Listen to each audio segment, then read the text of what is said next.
How do you protect a government from tyranny? James Madison had the answer. And here's the story behind Federalist Paper number 51 and the foundations of American democracy. For the record here, it's weird, do you have a favorite Federalist paper? This one's probably my favorite. Federalist 10 is up there too. But anyway, let's get into the story here. So, Federalist number 51 is, well, it's one of the most important essays in American political thought. It was written by James Madison in 1788, even though he doesn't officially have his name fixed to it.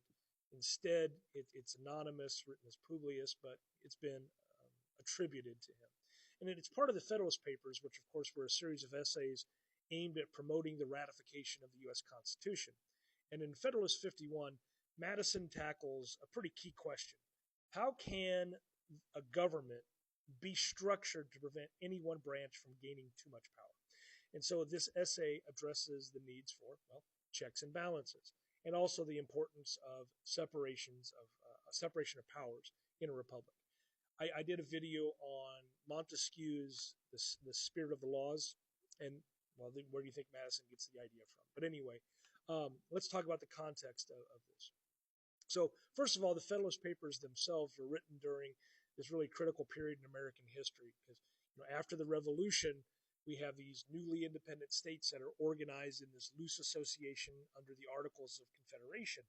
And, that was a system that proved to be, let's just say, ineffective, especially when it came to dealing with issues like interstate taxes or interstate trade, taxes, defense, things like that.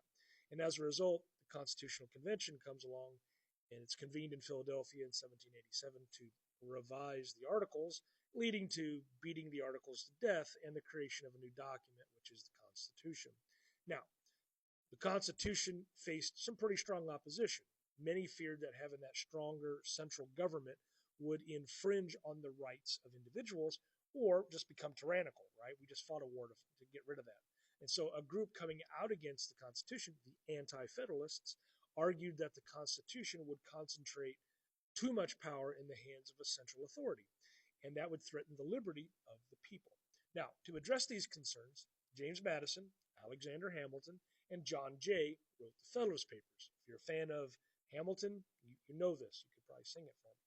But the Federalist Papers are a series of 85 essays that advocated for the ratification of the Constitution. And these essays then explained the Constitution's principles and defended its provisions, and it aimed to persuade the public to support the new framework of government, particularly in the state of New York.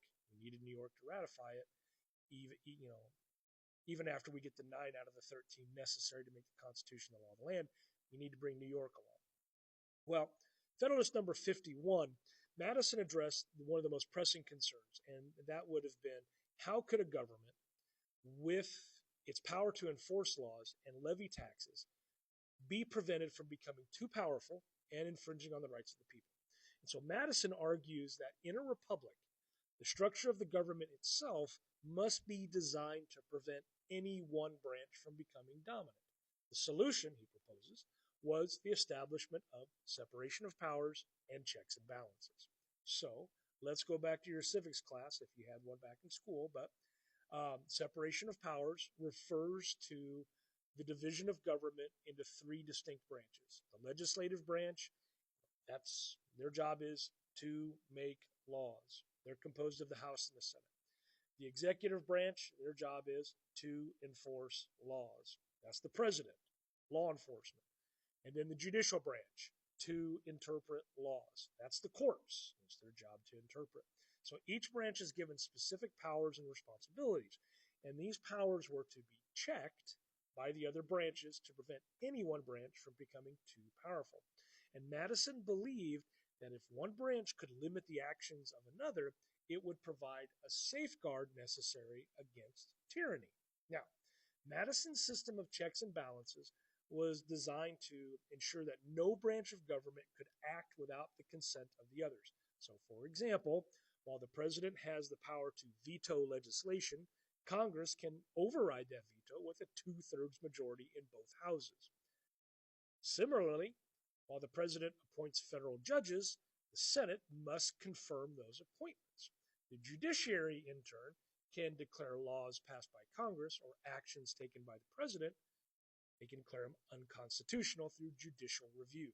So Madison believed that these checks would help preserve individual liberty by ensuring that no single branch of government could dominate. So, in probably the most famous passage out of number 51, Madison wrote, "Ambition must be made to counteract ambition.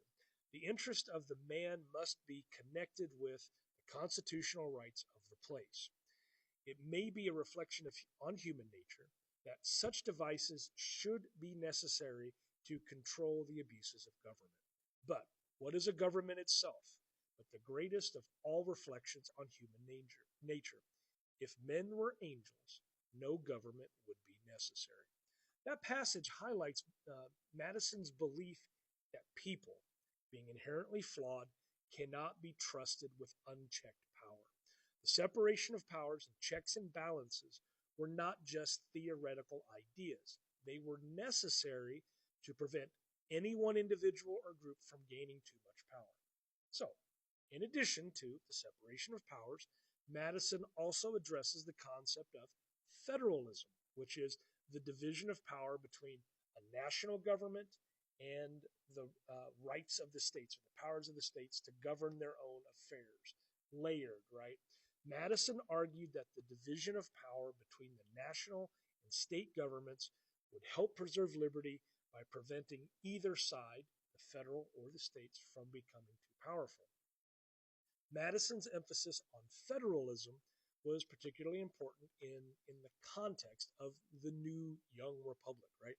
It was very fragile at this point, and he believed that a strong but limited national government was necessary to maintain order and stability, but that the states needed to retain certain powers to safeguard the rights of their citizens. At this point, we don't have a Bill of Rights attached to the Constitution yet. So the states were the ones that were expected to be the holders of those protections. So the Federalist Papers were, well, they were written in the heat of debate when it came to ratification. Madison, Hamilton, and Jay argued in favor of a strong federal government, and the Anti-Federalists feared the Constitution would lead to tyranny, and then eventually the erosion of individual rights. They believed that government created by the Constitution would be like too distant, too disconnected from the people, and that it would centralize too much power in the hands of too few in a national government. So Madison responds in 51 that to those concerns by emphasizing that the checks and balances ensured that no branch of government could dominate. He argued that a Bill of Rights, which would be later added to the Constitution, would protect individual freedoms and limit the power of government as a way to give something to the Anti-Federalists who are so critical of the Constitution. So, why it matters. Federalist 51 matters because it provides the intellectual foundation for the separation of powers and checks and balances, and that has shaped our governance for over 200 years. Madison's vision of the government, of a government structured to prevent tyranny is still relevant today as it continues to influence not just the U.S., our Constitution, but the design of democracies all around the world. And so the principles laid out here in 51 ensure that power is divided and that each branch of government acts as a check on the others. And it's supposed to prevent the rise of dictatorship, tyranny. Madison's ideas about governance also highlighted the importance of balancing federal power with state sovereignty. State sovereignty, national union, right? That's the motto of the state of Illinois. And that's a tension that continued to be, central to political debates in America for quite some time. Federalist 51 remains one of the cornerstones of American political thought, and Madison's vision, based on separation of powers, checks and balances, and federalism has ensured the longevity and stability of our country. And understanding this essay is key to understanding the foundations of American democracy and the importance of protecting liberty. Like, comment, follow, share, question for more things that you should know by being alive. I think this is one of the most important things that we can cover. Thanks for watching.